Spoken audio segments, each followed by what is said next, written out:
Okay, in this video, we're going to discuss with the ZFC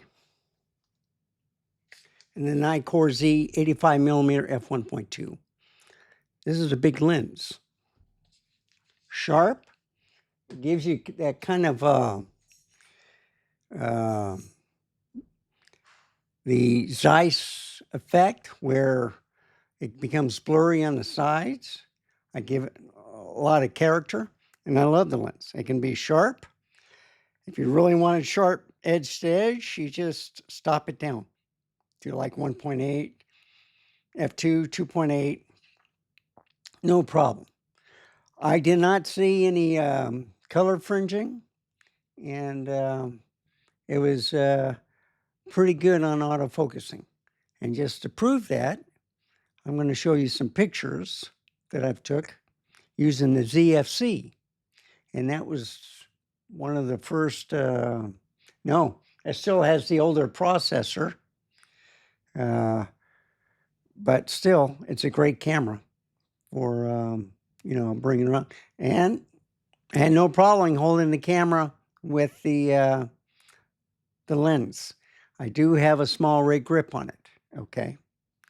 So let's go to the first picture. And as you can see, a little ceramic pottery that I picked up from At Home. And I used, I think, what was it? Program mode. Then I decided to put in an aperture priority, so it got a little bit brighter. I wanted to show off the 1.2. And these different artifacts or subject matters that I took. And that fan is moving, by the way. So you can see it a little blurred there, but it's kind of stopped here. And that's what you want to see. Tiffany lamp. It does have a 1.5 crop, which instead of an 85mm focal length, it gives you kind of like a 127.5. So anyhow, you can see how sharp that is, even with the XP 6 processor compared to the XP 7 on the Z52. But still, it functioned great. And no problem focusing with the ZFC. Now, where I tell you about the blurriness, I was focusing on this. This is blurred. This is on the same level. These are in front. But you see how it blurs? That's the part of the character of the 1.2 is what I want to bring out. Even on the Panasonic and the Time, it's kind of blurred. And you do see a little noise right here, but still the picture looks great. Same thing here on one of that right there is my microwave over the oven. And that's the oven. And you didn't get any lights on there, so messed up there. Time, I'm just starting to pour coffee, so it gives me like, 2 hours or something to keep it warm. Mother-in-law. I tried different effects. I thought this was sharp here, but it was focusing on this glass instead. I was trying to get this as sharp, but worked out where this part was sharp. But look at the blurriness. And that's right next to the little salt and pepper shaker holder of that bear. And there he is right there. So this is what I was trying to take a picture of. There's a candle which has a battery that you can turn on, and it looks pretty spectacular at the kitchen table. And just to show you how sharp things are, if you can see dust, hair, that's a sharp lens, even on the hair on the speaker.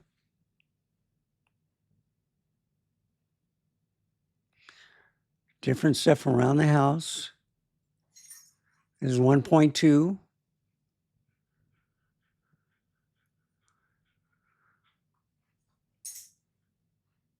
And as you can see,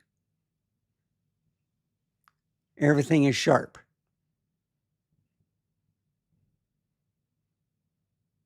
Except for that one. I messed up there. I was too close.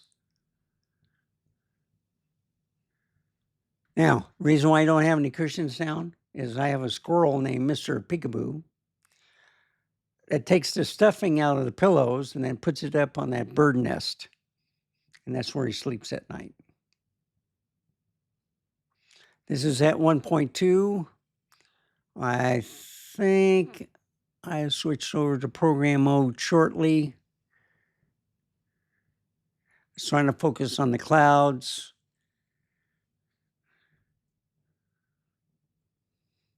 But look how sharp the flowers are. And look at the Lucky's hair. He's eating like a horse, but he's healthy. He's taking his medicine. He has a parasite, but I think that's going away. But look at the clouds. I got a spot right there. Yeah, he was licking the camera. I didn't see that. I thought I cleaned the lens, but I messed up. Yeah, so just want to make sure. Yeah, that's on the camera. It's not on my monitor. Just want to make sure.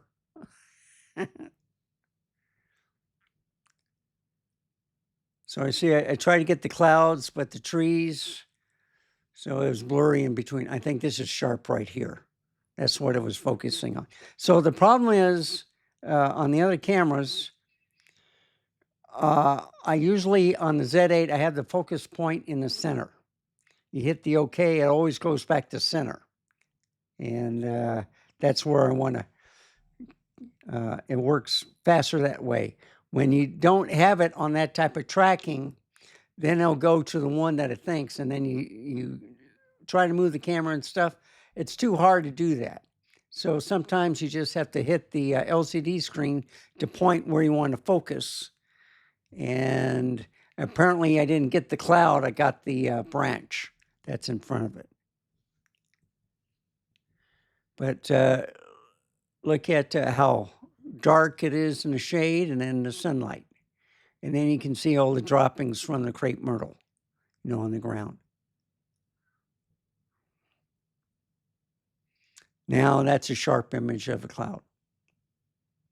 Another cloud. Trees.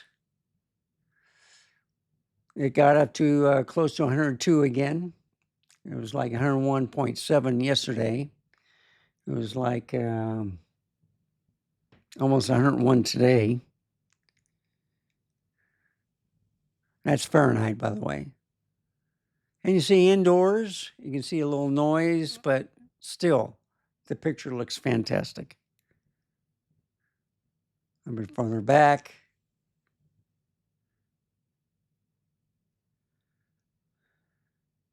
So you see, with crop sensor cameras, you get more noise, okay?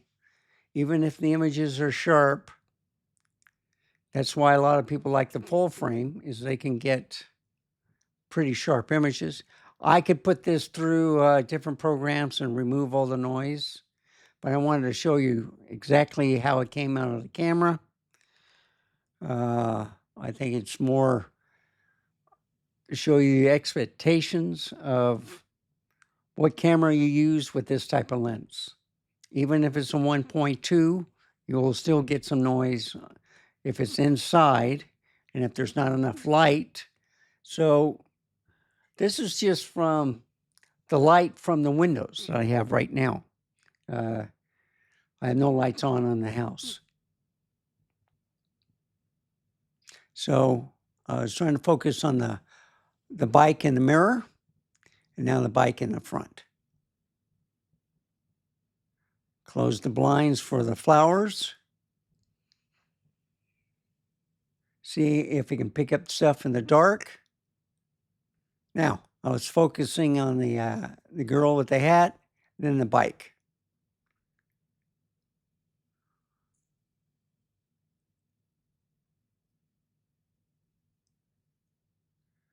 And there he is snoozing like he is right now. Yeah, you feel that stomach, it goes to sleep.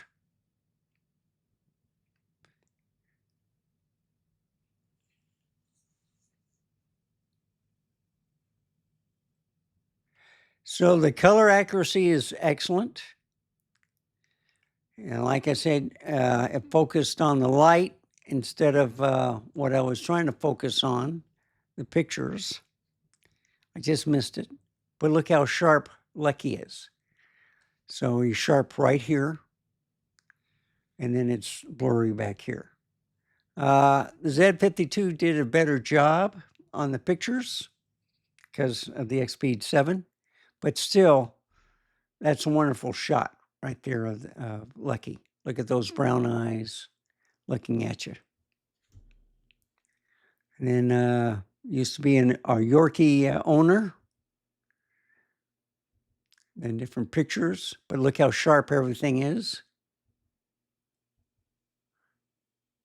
This time it was focusing on the pictures instead of that light.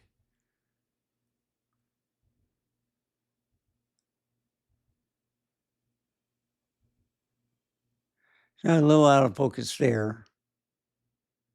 But you can see a lot of the noise, against the red. Even in the background. And that's the last shot. So this is video number 2. And I'm going to leave it on there. Go back here. So this is video number 2 with the Nikon or Nikkor Z 85 millimeter f1.2. It's an S model. Top of the line. I love the 85 millimeter focal length. It brings the subject closer. You don't have to get close to your subject, but still, remember, this is in a crop sensor camera, it's a 127.5 instead of an 85 millimeter. So next one, I will go to a full frame camera. But anyway, I hope this is helpful. The lens has some character to it. The RF is sharp edge to edge, but it does give bokeh in the background. But this has a little bit more character where it's sharper right where you're focusing on, and then it blurs everything around it. And that kind of reminds me of the Zeiss lenses that I own. I love that type. And just want to show you the difference between the different cameras using the lens. It's all performing the same on Nikon, okay? That's all I want to stress, is that it's still an absolutely wonderful lens. On the Canon, I usually use it for wildlife to get the sharper images, okay? But you can use the Nikon also, but with different lenses, okay? Just that this has more character. So thank you for watching. Remember, stay safe, keep smiling, and I'll see you next time. Bye, folks. Have a wonderful day.